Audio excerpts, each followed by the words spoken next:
Welcome back to YouTube series video. We're enacting Stormwatch this evening because I think we're going to have some thunderstorms breaking out over the next day or so, triggered by the heat and humidity that is building up right now.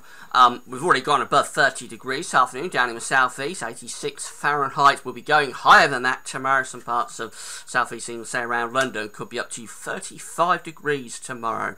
That is 95 Fahrenheit, and that will be enough to blow things up with thunderstorms. I think they'll be mainly in the north tomorrow, and then around Friday evening, we could find something more substantial coming into the south. Have a look at all the detail in a moment. But before I get on with that, just to mention the ads, as you know, there's links to articles on all pages. Guys, we're going to have browse widgets, so the articles that you're interested in, click through. If you have to go for a read the article, thanks very much for doing that. So this is the synoptic pressure chart that we've got coming up for tomorrow. This is for midday Wednesday, and what we can see here is that we're drawing up this hot southerly flow across the country. Got the high pressure to the east, the low pressure's out to the west, and there's a bit of a trough there in across western parts of the country. That's going to combine with the heat to create instability and thunderstorms. There's the upper air temperatures for tomorrow. We've got 20 Celsius isotherm down into the south and southeast, so that's really going to be a baking hot day with temperatures going above 90 Fahrenheit across southeastern parts of the country.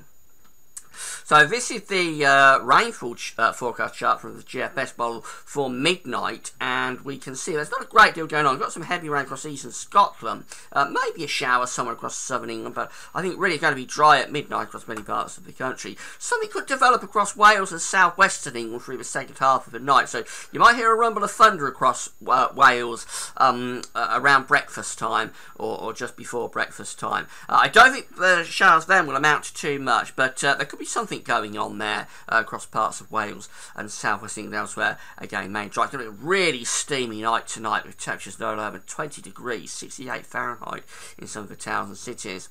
Any showers sort of die away through the course of tomorrow morning across Wales and southwest England. There'll generally be a fair amount of cloud floating around, but when the sun comes out, boy will it get hot, and the sunny skies will be down in the south and the southeast. Temperatures easily shooting up to 30 degrees by midday in the east tomorrow and the south. They'll go higher than that through the afternoon, so this is just around 31, 32, this is around 88 to 90 Fahrenheit, but I think you can increase that more, going up to 33, 34, possibly 35 degrees into the mid-90s Fahrenheit. And through the afternoon, that's going to generate the instability that will create the thunderstorms in the north. So here we are for 6 o'clock in the evening tomorrow with thunderstorms breaking out across northern England, particularly southern Scotland, possibly some across parts of Ireland as well. We've got high rates of convective potential tomorrow, so there will be risk of lightning and thunder. This does show convective potential down across the south and southeast, but the air will be fairly dry there, so I don't think we actually realise that convective potential. There could be a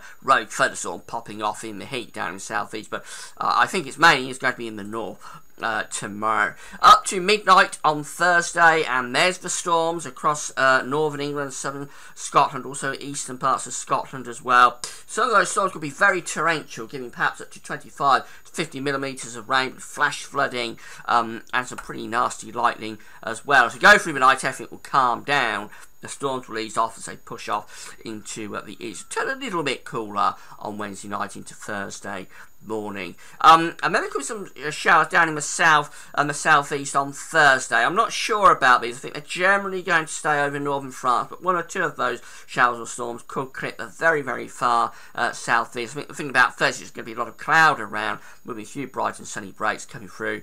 And it will be a cooler thing day as well. The upper air temperatures are a little bit lower through Thursday, but temperatures still very warm, up to 25, 26, 27 quite widely. That's for GFS. While we have the high-res Euro 4, we're seeing things developing as we go into through the course of tonight. We're going to find a few showers breaking out, possibly in the south-southeast. I'm not sure about that. I think that's overdone. And then perhaps more widely in the west as we go through the course of tomorrow morning, perhaps around Wales. There could be something developing. And then through the afternoon, things really get going across northern England, also Ireland as well. The risk of some thunderstorms in these regions. That's probably more persistent rain across western Ireland, but certainly for North Wales, northern England, southern Scotland, there will be a risk of thunderstorms, and they'll get get violent through the course of the evening as they push northwards into southern and eastern parts. You notice mainly dry further south and southeast, but then by the time you go through to Thursday morning, something could be starting to come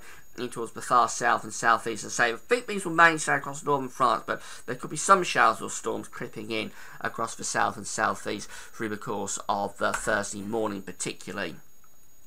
And then finally have a look at Friday, the heat reloads on Friday. So here we are with Friday's stochastic pressure chart, high pressure again to the east, low pressure to west, drawing up these hot southerly winds. The upper air temperatures will increase through the day down in the south-southeast, as will the humidity. So temperatures could well be getting back towards 30 degrees again in the southeast by Friday afternoon. And this time I think the thunderstorm risk will be more in the south as that heat rebuilds. So here we are at 6 o'clock in the evening from the GFS precipitation forecast with thunderstorms through the south coast and through the channel. Temperatures are up to around 30 degrees, so it's going to be a hot afternoon. And those storms then through the evening and into the night of Friday night push northwards, affecting many parts of southern and southeastern England, carrying on northwards through the rest of England and Wales by 6 o'clock in the morning on Saturday. There is a suggestion of convective potential, so expect some lightning and thunder in with bows as well. That's a little way off. I've got to firm up on that, but I think it will be more in the south and southeast at the end of the week, but we have the risk of some thunderstorms on Friday night. But for tomorrow, really hot day. Temperatures will be the hottest they've been for quite some time, perhaps for a few years actually. Not sure when the last time was we got to 35 in the southeast. Could have been 2006, not sure about that. It's going to be a very hot day anyway down in the southeast tomorrow. And the thunderstorm risk, a little bit across Wales and southwestern England first thing. I don't think they'll amount to too much, but the main risk is going to be for northern England, central, southern, southeastern Scotland tomorrow afternoon into tomorrow evening. Violent thunderstorms. That's where it'll be tomorrow evening, and then beyond that, looking down to the southeast on Friday evening. We'll carry on updating storage over the next few days if the situation develops, but that's all for now. Thanks for watching.